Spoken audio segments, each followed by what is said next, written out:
an auction, right? Every auction has a bid and the ask. The market is no different.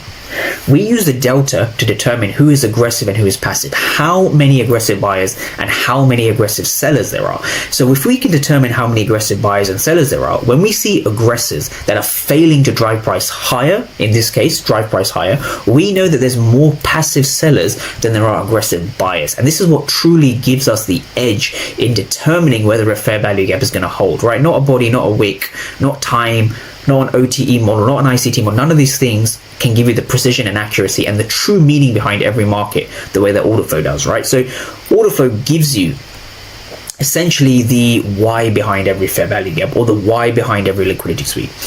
And we're also using an additional footprint chart, volume, right? The volume profile.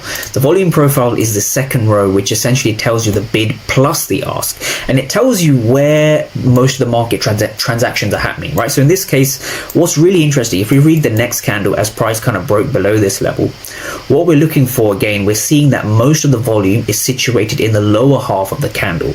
So when we see a dry up of volume, that means that there's less market participants, less aggressive buyers and sellers that are hitting the bid and the ask respectively.